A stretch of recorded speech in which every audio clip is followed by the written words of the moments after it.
So we've covered the idea of getting a bio. We've covered the idea of adding a photo, but this is where the rubber hits the road, and this is a really difficult people to get, a very difficult concept for people to get.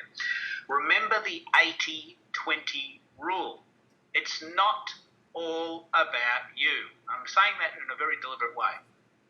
If you join Twitter and you think this is just a free marketing, broadcasting, spammy thing, you are really going to have some trouble.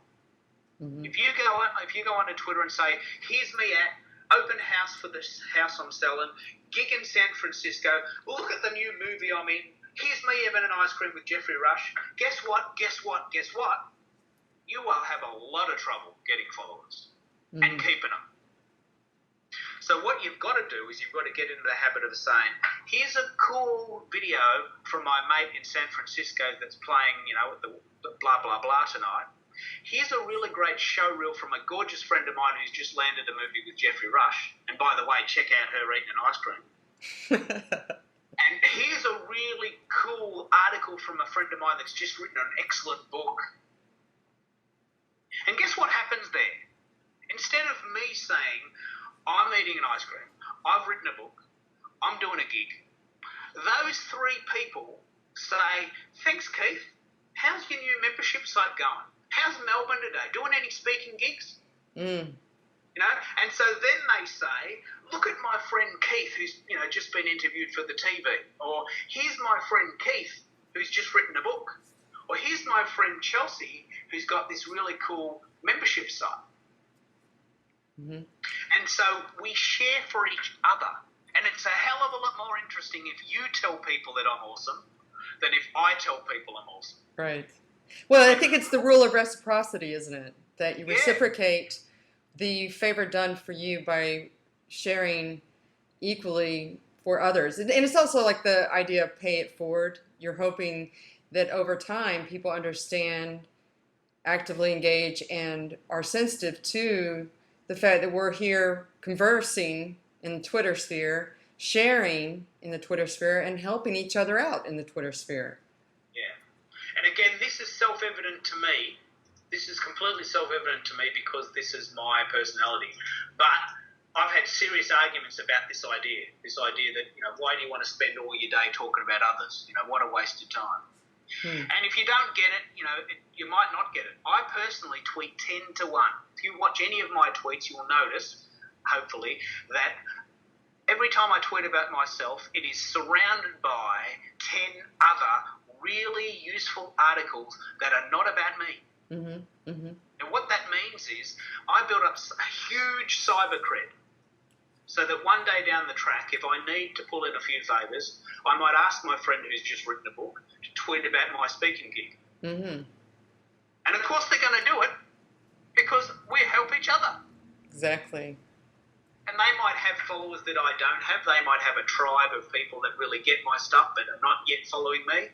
Mm-hmm.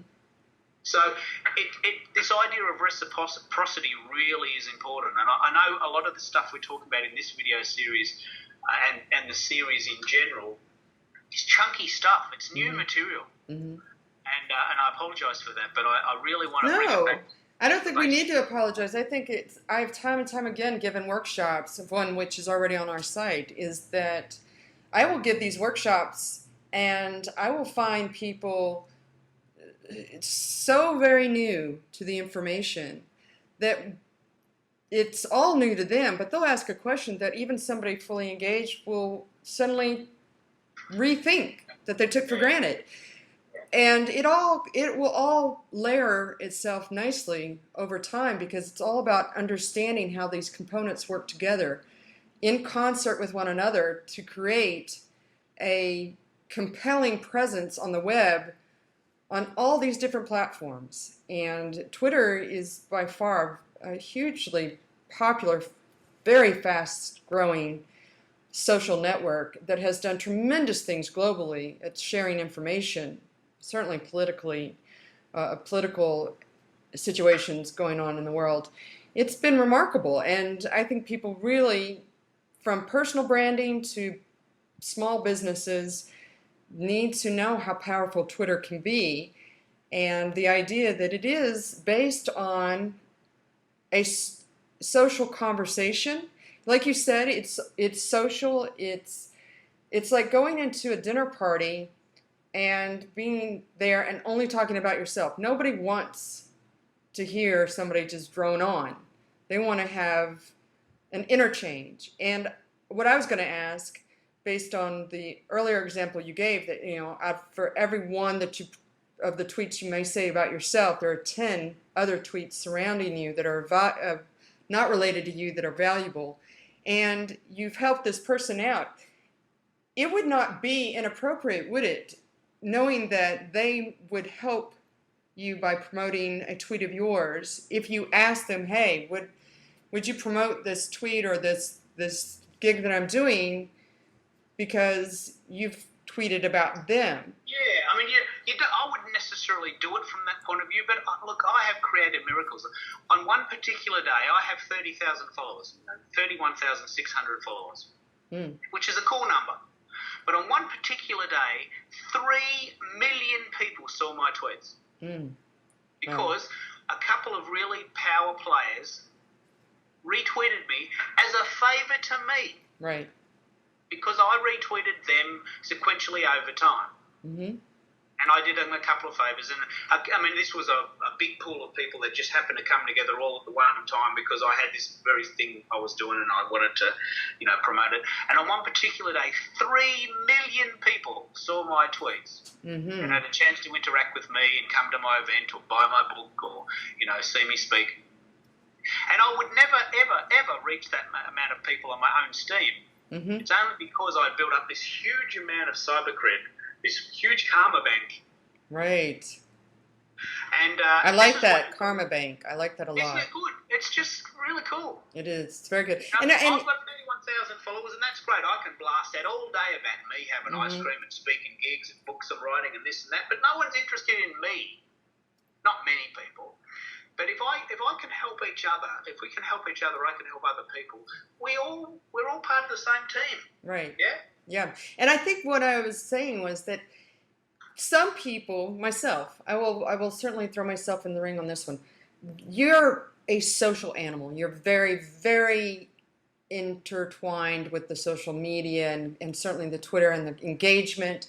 I, on the other hand, will do a lot of posting now because I might post information about social media or internet marketing on Facebook, which is linked to my Twitter, and I'm not necessarily directly going to Twitter. And yet, I love it when people share out. I'm not always thinking about the reciprocity because I'm not engaged with Twitter as much. But if, for instance, like you, sharing out content about me, and then you were like, well, I have this thing coming up, would you mind passing a word on? I would think, yeah, absolutely. All I needed was to be made aware of the fact, yeah, let's go do it. Not that it's an imposition by any means, because I'm not engaging with Twitter enough. It's not on my radar because I haven't made it a habit to be on my radar regularly. And yet I would find nothing presumptuous on anybody's part if they, have been sharing my content, and I should really go and thank them. But if I'm not on Twitter and not getting those updates to know that they've done it, it may go unnoticed unintentionally. But it isn't. I think that's what people need to remember about Twitter when you're getting involved. There are people like yourself who are fully, very savvy with it, know it, use it, and do as you do so very well, and that is the share, create the karma bank. But that doesn't mean that they wouldn't be equally just as invested or helping others. They just haven't learned to build the habit of getting engaged with Twitter. Would you agree? That's why I started the whole process by saying, why Twitter?